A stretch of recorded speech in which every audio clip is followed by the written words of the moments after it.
백운계 시사 1번지 월요일 첫 순서 1번지에서 만난 사람, 오늘 만나 뵐 분은 여러분들 친숙하시죠? 이번에 대권 도전, 대선 출마 선언하셨습니다. 손학규 후보 모셨습니다. 어서 오십시오. 예, 안녕하십니까. 반갑습니다. 아유, 오래간만입니다. 많이 뵙고 싶었습니다. 좋아 보이시는데요? 예, 뭐 잘 지내고 있습니다. 그동안 뭐 그 4.15 총선 이후에 예. 뭐 산에 가고 예. 막걸리 마시고 예. 놀고 또 뭐 집에서 우리 집사람하고 둘이 사니까 예.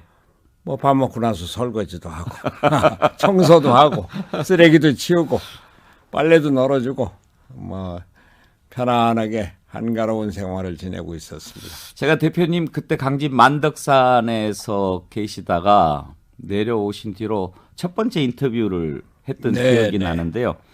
그때 만덕산에 얼마나 계셨죠? 2년 있었죠. 2년 계셨나요? 아유. 지금도 가끔 호남 가십니까? 아, 물론이죠. 강진도 가십니까? 예, 얼마 전에 이번에 출마 선언하기 전에 영암에 가서 예. 월출산에 올라갔다가 순천 송광사에 가서 예. 방장 스님으로 계신 현봉 스님 예. 뵙고 사실은 그때 제가 현봉 스님 말씀을 듣고 나가야 되겠다 이렇게 결심을 했습니다. 그때 제 기억으로 이제는 만덕산이 내려가라고 한다.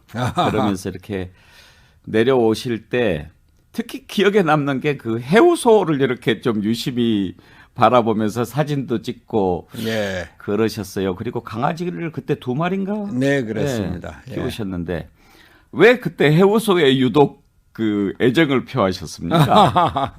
뭐 만덕산이라는 게 그 다산 정약용 그 선생이 살던 그 다산 초당 바로 뒤에 백년사 예. 뒤 산꼭대기에 있는 예. 토굴입니다. 예.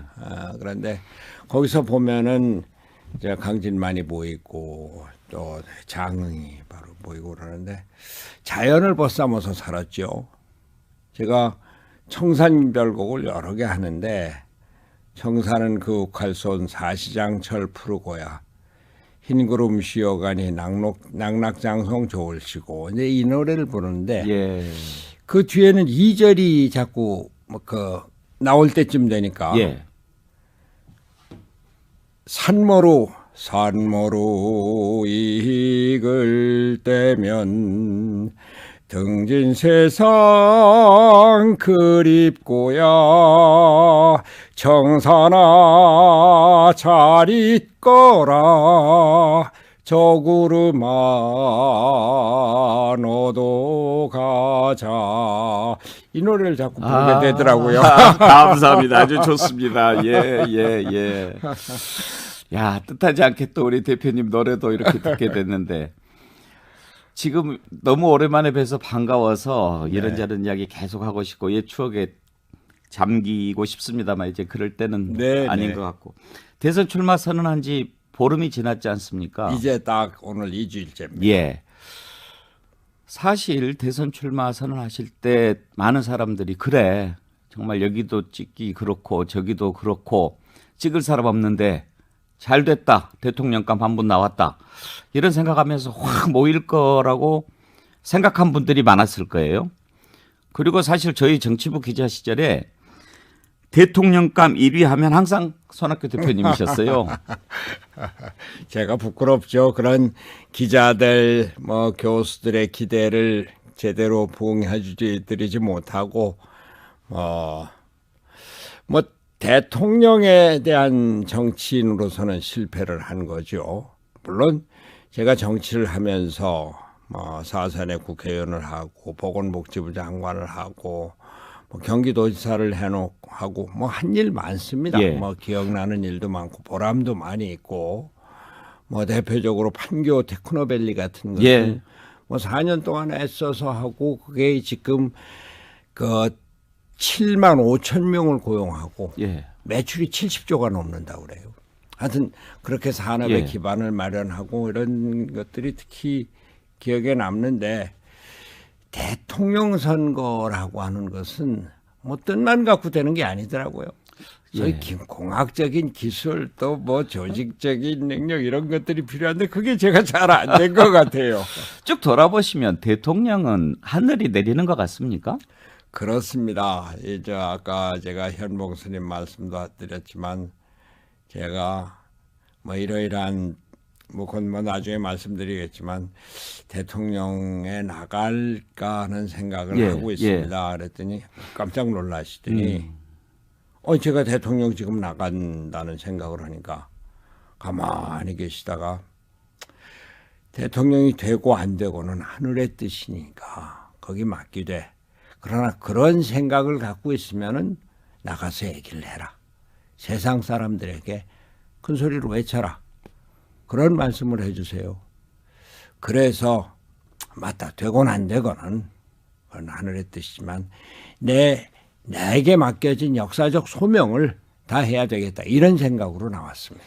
저는요, 대표님이 출마 선언하셨을 때 이런 생각이 들었어요. 그래, 정말 대통령 하실 만한 분이 이제 나오시는구나. 그런 생각했는데, 한 가지 가장 궁금했던 점은 왜 이제야? 그러니까 현실 정치를 모르는 분도 아니시고, 정치를 오래 하셨는데 대통령이 되기 위해서는 꼭 나 한 사람 인물만 가지고 되는 거 아니잖아요. 구도도 있어야 되고, 세력도 있어야 되고, 또 정책도 개발하고, 그렇게 하셔야 되는데, 너무 늦지 않았나 그런 생각이 들었는데 시간 괜찮다고 보세요? 아니 저는 완전히 정치를 버렸죠. 아까 말씀드린 대로 4.15 총선 이후에는 모든 걸 다 버리고 친구들하고 산에 가고 막걸리 마시고 집안일 돌보고 책이나 보고 신문 보고 그렇게 한가롭게 지냈습니다. 그런데 대선이 다가오면서 우리나라가 왜 이렇게 가야 되지? 대선이라고 하는 것은 나라의 미래를 설계하는 비전의 축제인데 예. 미래 설계는 없이 후보자들 간의 개인적인 인신공격, 네거티브만 난무하고 그리고 이 대통령제가 갖는 또 양당제가 갖는 분열과 대립의 정치, 무한투쟁의 정치가 이거 이대로 가다간 더 심해지겠다. 그래서 내가 지금 나와서 과연 이 양강 체제가 거의 굳어져 가고 있는데 그 틈바구니를 비집고 들어갈 틈이 거의 안 보이죠. 예. 그런 걸 알면서도 이걸 그대로 놓고 지나가면서 그냥 그 보기에는 내 정치 인생 30년을 이렇게 살아온 게 아닌데. 그래서 우리 국민들에게 우리나라 정치가 이제 이렇게 가서는 안 됩니다. 바뀌어야 합니다. 예. 우리가 선진국의 막 문턱에 들어섰는데 이걸 제대로 안착시키고 더 발전시켜서 G7에 G5에 뭐 이렇게 올라가려면은 이제는 경제 선진국뿐만이 아니라 정치 선진국이 돼야 되겠다. 이런 목소리를 외치고 불씨라도 살려놔야 되겠다. 예. 이런 생각에서 나왔습니다. 그러면 실례지만 지금 어차피 대선 출마 선언을 하신 분한테 이런 질문 드리는 거는 실례가 될 수 있지만 대통령 당선이 목적이 아니고 이 대선 출마를 하신 뒤에 대선 기간까지 광야에서 목소리를 높이 외치면서 국민들한테 뭔가를 전해주고 싶은 게 더 큰 목적이십니까? 물론 제가 살아온 정치는 우리나라 경제 발전을 위해서, 우리 사회 발전을 위해서, 아까도 말씀드렸지만 판교 테크노밸리다, 이제 파주의 디스플레이 단지다, 평택항이다, 수원의 광교 신도시다 이런 것들을 만들고 했습니다만 그런 것을 제대로 발전시켜서 이제가 선진국으로 안착시키고 더 발전시켜야 된다. 그런 꿈을 갖고 있는 겁니다. 예. 근데 지금은 꽉 막혀 있는 것 같지만 국민들이 맞아. 우리가 경제 선진국이 되고 그것을 위해서는 정치 선진국이 돼야 되는데 이런 식으로 가서는 안 되니까 손학규 얘기 들어보니까 말이 맞다. 반응을 하고 그게 호응이 커지고 그러면은 틈새가 열리고 그 호응이 함성이 되면 기적이 일어날 수 있다. 예. 그런 기대를 지금도 갖고 계시고. 다만 예. 이 제가 대통령 뭐 선거에 나오면서 얼마나 많은 사람들이 아이고 저 손학규 대통령병 도전네 저거 나이 들어서 미쳤네 노역이네 노추네 얼마나 많은 비난 뭐 야유 조롱 같은 게 있겠습니까? 다 받아들이겠다 얘기입니다. 앞에 계셔서 하는 말씀은 아니고 그렇게 말하는 사람 저는 아직 듣지 못했습니다. 정말로 대선 출마 선언했을 때 저 뭐 좀 미쳤네 이런 얘기는 대표님이 어디 저 CBS 라디오에서 인터뷰하실 때 스스로 하신 말씀만 들어봤고 그런 얘기를 사실 하지는 않아요. 아닙니다. 제 뭐 형제들부터 친구들 주변에서는 다 반대하고 그러겠죠. 안 될 것 떠나가고 같으니까. 지금 저 뭐 몇 분씩 이렇게 다시 와서 도와주고 하는데 뭐 사실은 싸늘하죠. 그건 뭐 우리 백운기 국장께서 주변에 뭐 그 저의 정치적인 뭐 성향이나 뭐 제가 정치 걸어온 길을 아는 분들하고 얘기를 했으니까 그렇겠지만 일반인들 또 저를 뭐 가까이서 그 생각하고 아끼고 이런 분들은 아이고 저 왜 나와서 저 그런 겁니다. 힘드실까 봐 걱정하는 분들도 있죠. 그러면 가능성은 보고 계십니까? 물론이죠. 어. 물론 예. 지금 아직 그 제대로 알려지질 않고 아직도 많은 분들이 손학규가 대통령 선거 나왔다는 걸 모르는 분들이 많이 계세요. 예. 그러나 길 가다 보면은 꽤 젊은 사람들이 다시 한번 보고 어떤 사람들은 저 손학규님 아니세요? 그러고서 악수를 청하고 예. 힘내세요. 열심히 하세요. 이런 분들이 꽤 많이 늘어나고 있습니다. 네.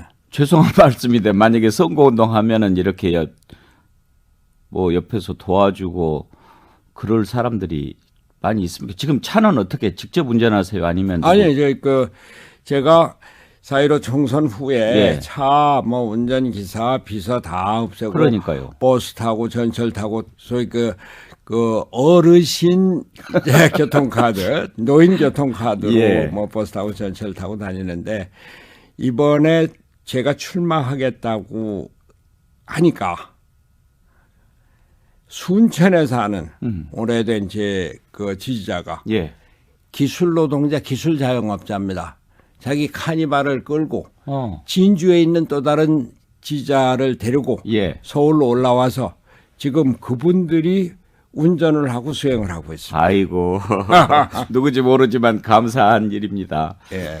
그런 뜻들이 조금씩 모인다면 아까 말씀하신 것처럼 이제 울림이 커져서 함성이 되고 기적이 일어날 수도 있겠지만 현재는 이제 워낙 양 진영으로 이렇게 나누어서 선거가 가는 분위기 아닙니까? 여론조사라는 것도 무시할 수 없을 거고 일단은 그런 말씀을 좀 국민들한테 많이 전하려고 하면은 여론조사 지지율이 올라가서 TV 토론도 함께 하시고 그렇게 하면 손학규 후보의 진가를 많은 국민들이 알아보게 될 것 같은데 일단은 이제 그 우리 옛날에 예비고사 그게 되셔야 되잖아요.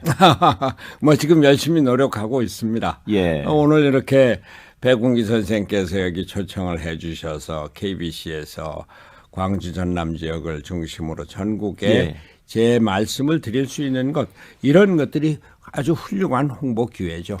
알겠습니다. 그러면 잠깐 전하는 말씀 듣고 저희가 쉬었다가 손학규 후보가 바라는 꿈꾸는 대한민국은 어떤 것인가 그런 거 좀 들려주시죠. 네네.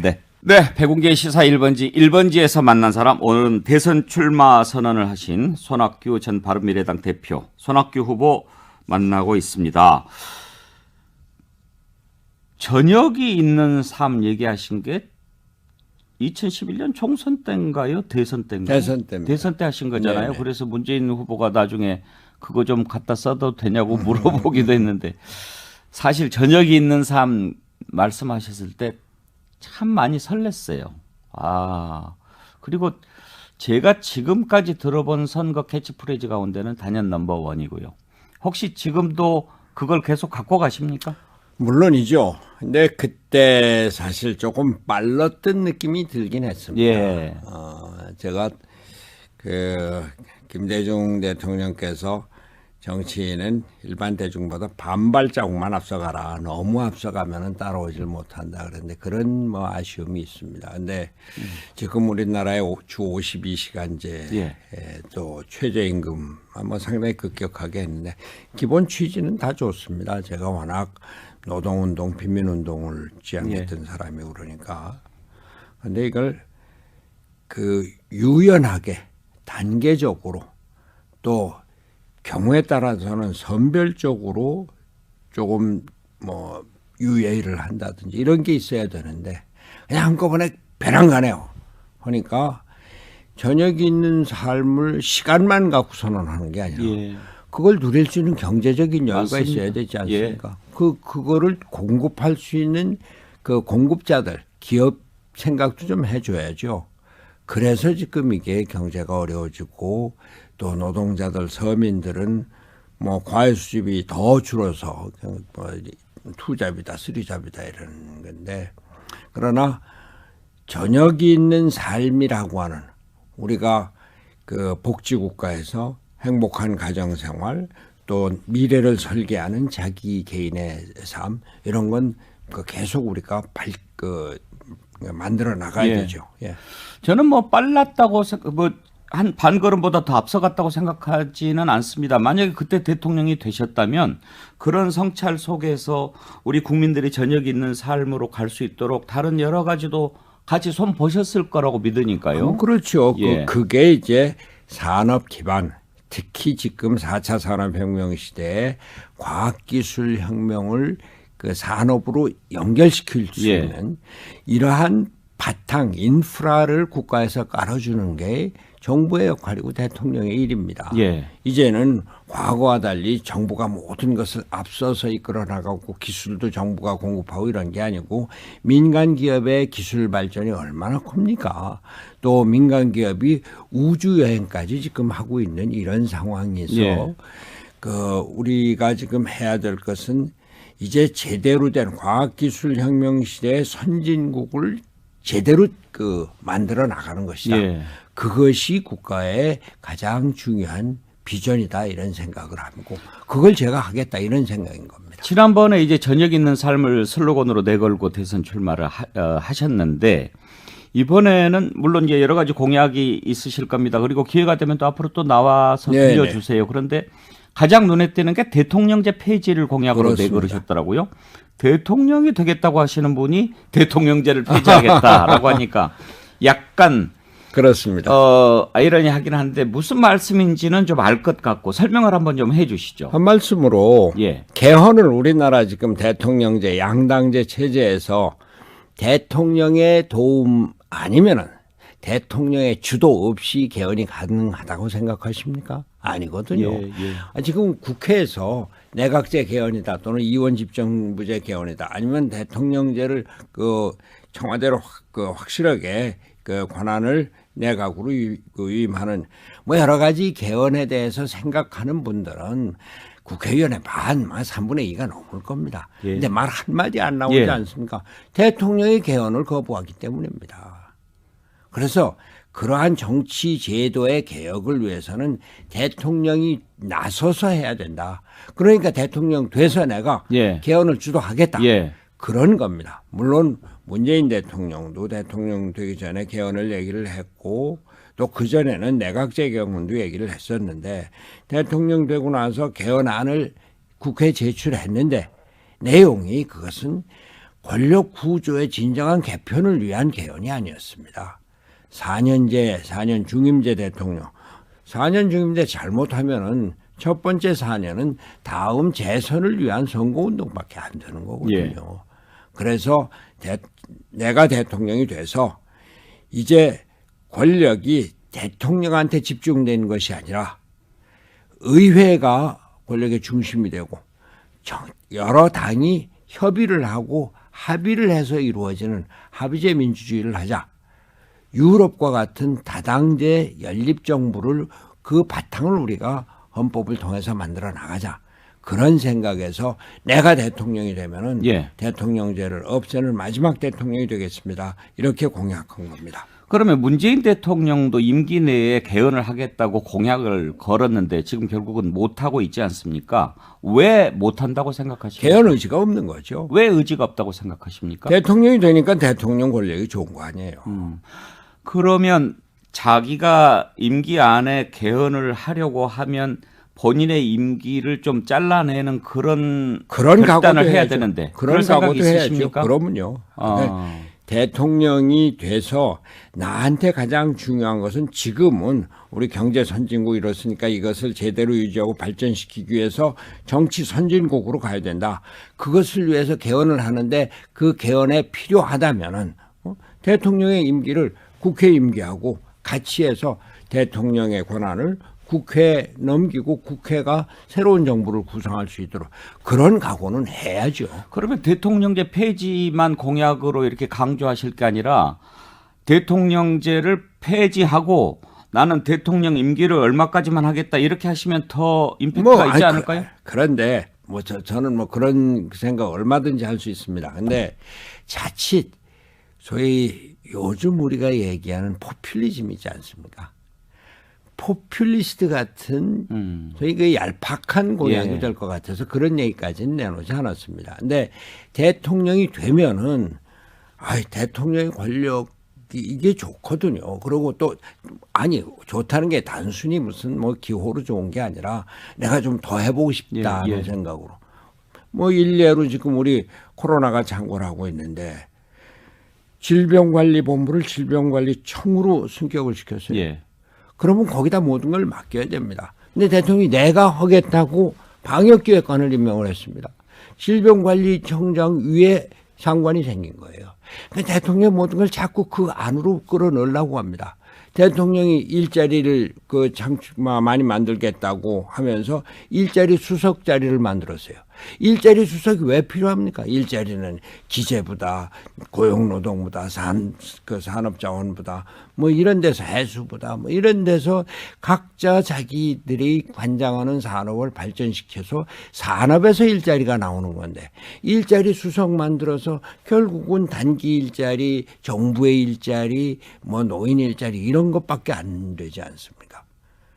그러니까 청와대가 모든 것을 쥐고 하려고 하는 인사수석 같은 거. 인사수석이 왜 필요합니까? 근데 김대중 대통령 때는 중앙인사위원회라고 김광호 교수로 해서 그 바깥에서 인사 스크린을 하려고 그랬습니다. 근데 노무현 대통령이 들어와서 인사수석 제도를 만들었어요.